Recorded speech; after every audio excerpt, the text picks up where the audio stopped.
Pierre Juquin, bonjour pour cette deuxième émission de campagne. Est-ce que vous lisez la presse quand vous faites campagne? Oui, rapidement. Est-ce que vous avez lu celle qui parlait des prestations de tous les candidats hier, oui, et qui d'ailleurs en parlait, oui, en mal? C'est pas brillant, c'est pas brillant. Je crois que tous les hommes politiques ont de grands progrès à faire en matière de communication. D'ailleurs, moi, je ne peux plus supporter la langue de bois, mais je conçois bien que j'ai aussi, moi-même, de grands progrès à faire. Cela dit, il y a tout de même un problème. C'est qu'on joue une campagne électorale de cette importance sur l'image, sur la télévision, et que ça devrait être beaucoup plus les solutions et les idées de fond. Alors, je voudrais quand même vous lire un petit passage que j'ai relevé dans un journal qui vous concerne très particulièrement, qui est intéressant. Voilà ce que ça dit. Hier, Pierre Juquin était comme le nouveau prof de gym qui, pour sa première leçon, s'emballe en expliquant à ses élèves étonnés qu'à la fin du semestre, ils grimperont en 8e division. Étonné, étonné, il y aura des surprises. Mon score sera peut-être déjà une surprise. Et puis nous irons loin. Vous avez vu l'équipe de Créteil en foot ? Je suis David contre Goliath. C'est David qui a gagné. Alors, vous dites ça sans doute pour me permettre de présenter David Assouline et Kaïssa Titous, c'est bien joué, qui vous accompagne aujourd'hui. Vous avez voulu qu'il soit là, pourquoi? Kaïssa Titous, la directrice de ma campagne, est une militante antiraciste depuis très longtemps. David Assouline est bien connu de tous les téléspectateurs puisqu'il a été l'un des représentants du mouvement étudiant de l'hiver précédent. Je comprends bien, mais pourquoi sont-ils là? Pourquoi? Très simple. Vous savez, les Français ne sont pas, et les immigrés qui vivent en France, ne sont pas des veaux. Il se passe beaucoup de choses, contrairement à ce que dit la classe politique. Moi, j'ai choisi Kaïssa Titous, David Assouline et beaucoup d'autres gens qui m'entourent, parce que je suis le candidat de tous ceux et de toutes celles qui n'arrivent pas à s'exprimer à travers la vie politique telle qu'elle fonctionne aujourd'hui. Alors, quel est leur rôle dans votre campagne? Mais ils dirigent, ils décident, ils ont plein d'idées, ils ont construit les centaines de comités qui soutiennent ma candidature et dans lesquels, je vous le dis au passage, plus de 50% des gens n'ont jamais appartenu à aucune formation politique. Attendez, ils sont donc vos directeurs de campagne en quelque sorte? Tout à fait. Vous avez vu les candidats, les autres candidats, oui, les machines, les experts, les vieux loups de mer, les machines, les vieux loups de mer, les machines, les experts, beaucoup d'argent, jamais on a autant parlé de l'argent, jamais il y en a autant eu. Qu'est-ce que ça a donné? Qu'est-ce que ça a donné pour les Français tout ça? 10 millions de budget de ma campagne, c'est clair. 100 000 francs? Oui. Ou 10 millions nouveaux? 10 millions de francs. Les autres ont 150 millions, etc. J'aurai le remboursement de 8 millions de frais, le reste ce sont des dons, des souscriptions. Mais ces grosses machines, cette politique traditionnelle, hiérarchisée, centralisée, ça n'a pas donné de très bons résultats. Je crois que ce sont les gens eux-mêmes, tous, qui doivent se prendre en charge et faire la politique. C'est ça qu'ont voulu les mouvements des étudiants, des antiracistes ou des cheminots. Qui l'a entendu? Dites-moi, Kaïssa, par exemple, vous venez d'SOS Racisme, qui a été longtemps un mouvement qui se voulait apolitique, et vous êtes en plein maintenant en campagne électorale, on ne peut pas plus politique que ça. Écoutez, l'antiracisme, ça n'a jamais été apolitique.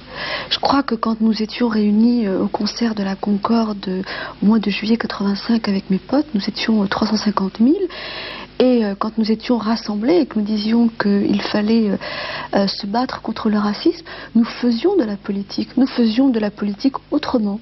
Nous disions qu'il était possible de vivre dans cette société sans qu'on pointe des boucs émissaires qui seraient entre autres les immigrés. Et dans cette campagne, il n'y a pas de contradiction pour moi. J'y retrouve toutes les valeurs d'égalité, de solidarité, de fraternité que j'ai développées dans le cadre de ma démarche antiraciste. Et je pense que, vous voyez, là, je vous ai amené toutes les lettres que m'envoient les différents comités qui se créent autour de la candidature de Pierre Juquin. Eh bien, il y a beaucoup de lettres d'antiracistes qui se reconnaissent dans la démarche de Pierre Juquin. Donc, non. Je ne le sens pas en contradiction. Et vous non plus, vous n'avez pas de contradiction? Le mouvement des étudiants en 86, qui justement rejetait la politique en bloc? Oh non, non. Non, c'était autre chose. Il réclamait son indépendance par rapport aux partis politiques. Et il avait raison, et j'étais d'accord avec ça, parce que c'était une garantie pour maintenir son unité, sa démocratie et sa détermination. Alors, Par contre, il se battait contre une loi, il exprimait des valeurs très importantes, d'égalité, de solidarité. Je vais vous donner un exemple. Moi, je me souviens, avant d'aller dans une assemblée générale, il y a plusieurs étudiants qui viennent me voir de première année, qui me disent, nous, on a fait une petite commission, là, et on vient d'écrire une nouvelle constitution pour la France. Alors, et pourtant on se battait contre la loi de Vaquet, mais il y a eu des milliers d'heures de discussions dans ces assemblées générales où on parlait de tout ce qui se passe dans la société, dans le monde. Je crois que ça a été une prise de conscience qu'on doit s'occuper des affaires de la cité. C'est ça la politique. Pierre Juquin, je voudrais vous demander, bon, des jeunes, des immigrés, c'est pas quand même à ça que la France se ramène. Premièrement, et deuxièmement, vous n'avez pas trouvé d'experts, vous n'avez pas trouvé d'économistes qui veuillent aussi travailler avec vous et s'adresser, par exemple, aux intellectuels, aux chefs d'entreprise, etc. D'abord, des jeunes, des immigrés, c'est déjà très important, mais il y a autour de nous aussi beaucoup d'autres gens, des syndicalistes ou des non-syndiqués qui travaillent dans les entreprises, grandes et petites. Et il y a des experts, et parmi ces experts, il y a aussi des syndicalistes, par exemple, et de nombreux universitaires qui, depuis des années, refusaient de participer à toute recherche pour des hommes politiques ou des mouvements politiques, sont venus spontanément, il y en a plus de 150, travailler autour de moi. Ils ont d'ailleurs créé toute une richesse. Mais nos comités aussi ont beaucoup produit. Je suis revenu de Strasbourg où je suis allé faire un meeting devant 1300 personnes avec tout un paquet de documents sur le nucléaire, sur l'autogestion, etc. Beaucoup de travail se fait. Vous savez, je crois que nous avons de très bons exemples. Par exemple, l'arsenal de Brest. Voilà une question qui est très difficile. Voilà des gens qui se battent depuis des années pour garder leur emploi en défendant la construction d'armes qui, à la limite, pourraient raser toute la planète et faire disparaître toute vie sur la surface de la planète. C'est pas moral. Pas de leur part, de la part du système qui leur impose une telle obligation. Mais nous avons affronté le problème. Nous avons dit, il faut cesser avec la course aux armements. Nous avons commencé à discuter au mois de novembre, quand nous y sommes allés avec Keïsset et tous. Depuis, la discussion s'est continuée. J'ai tenu l'engagement que j'avais annoncé à la télévision. La semaine dernière, j'étais avec eux. Et surprise, il y avait des gens venus de nombreux autres arsenaux. Ils ont commencé à élaborer, après avoir consulté par questionnaire leurs collègues, un plan de transformation de leur entreprise en construction civile. Et vous, David, pareil. Je faisais un débat à Blénaud-les-Pont-à-Mousson, c'est en Lorraine et c'est la sidérurgie. Et à la fin du meeting, il y a un vieux qui est venu me serrer la main, les larmes aux yeux, et il m'a dit, toute ma vie, j'ai été militant. J'étais dirigeant de la CGT dans la sidérurgie lorraine. J'étais au Parti communiste. Je me suis battu. Il y a eu la résistance, il y a eu toutes ces grandes luttes.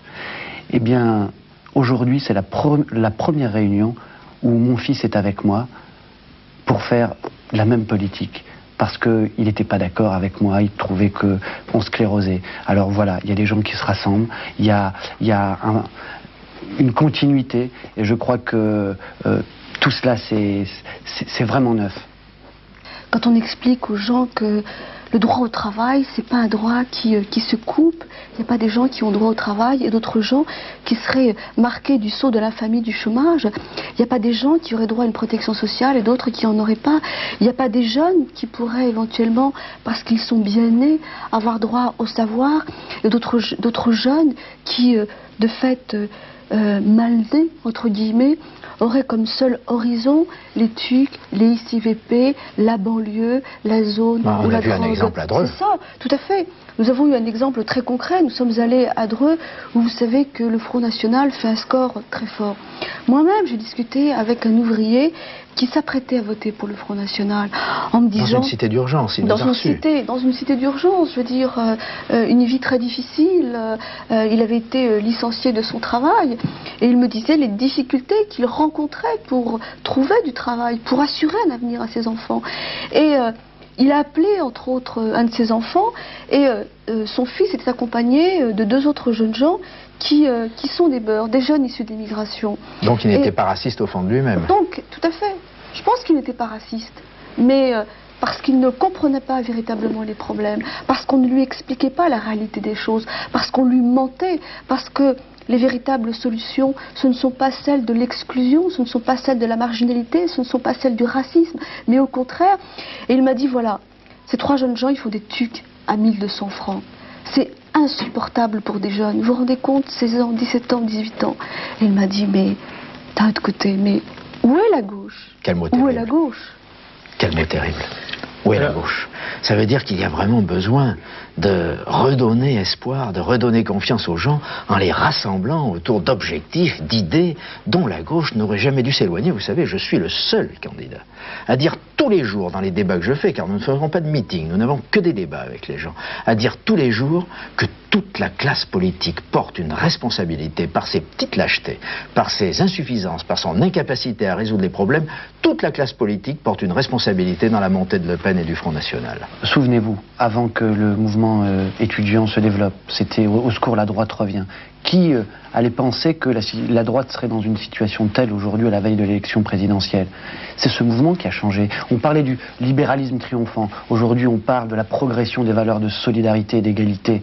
Alors, je crois qu'en misant sur ce qui bouge, on se rend compte que non, la société n'est pas en train de virer à droite, comme certains à gauche le disent, ou bien, comme d'autres le disent, ce n'est pas en attendant que les Français un jour soient d'accord. Il faut miser sur ce qu'il y a de meilleur dans la société, dans ce qui bouge, et je crois que les Français, comme les immigrés de ce pays, seront allés vers l'égalité dans la société. Si je comprends bien, enfin, j'écoute tout ça, et j'ai évidemment lu beaucoup de choses à votre propos depuis 2 ou 3 jours où vous m'avez demandé de vous interroger. Et ce que je crois comprendre donc, c'est que à gauche, et puis aussi hors de la politique, on cherchait quelqu'un qui puisse représenter une autre manière de voir la vie et la vie en politique, et l'homme providentiel, en quelque sorte, c'est Pierre Juquin. C'est ça. Un homme providentiel. Un homme providentiel. Vous croyez qu'on a besoin d'un homme providentiel? Vous croyez que les jeunes qui sont avec moi, s'ils me prenaient pour un homme providentiel, ils seraient avec moi, mais ils m'éclateraient de rire au nez? Est-ce que vous pensez que j'ai fait tout ce parcours difficile pour recommencer ce que j'ai vécu et ce que je vois dans le monde politique traditionnel? Quand j'entends David, Caïssa développer cette nécessité, cette urgence de la fraternité, de l'égalité, de la démocratie transparente, cette urgence d'une politique différente, d'un rassemblement, d'une unité, mais c'est tout le contraire d'un homme providentiel. Les hommes providentiels, vous voulez que je vous dise? C'en est plein à la télévision, des grands et des petits. Les hommes providentiels, c'en est plein dans les cimetières, tous irremplaçables. Quelle vanité! Ce n'est pas d'une idole dont nous avons besoin, c'est d'idées neuves, et d'idées neuves que nous allons faire avancer ensemble, à gauche, par l'action. Je voudrais vous poser une dernière question un peu provocante, mais qui est la suivante. Qui est-ce qui me prouve, à moi qui vous écoute par exemple, que vous n'allez pas reproduire finalement le système d'où vous êtes issu, auquel vous avez adhéré pendant aussi longtemps? Parce qu'après tout, si un mouvement se rassemble autour de vous, il faudra bien une organisation, il faudra bien un parti pour que tout ça fonctionne. Rien ni personne ne vous le prouve. Ça dépend des gens eux-mêmes. Je suis bien placé, à l'âge que j'ai, pour savoir que tous les hommes politiques en position de leader sont sujets aux petites défaillances ou à la tentation de devenir des vedettes sur les médias. Alors je crois qu'il n'y a qu'une solution. Si nous voulons faire un mouvement vraiment neuf et changer quelque chose dans la vie politique française, c'est que les gens comme moi soient mis par tous les citoyens qui se battent avec eux sous haute surveillance. Ça ne peut pas être un programme. C'est pas un programme, c'est un garde-fou, c'est une nécessité absolue. Vous savez, je voudrais dire quelque chose aux gens qui nous regardent.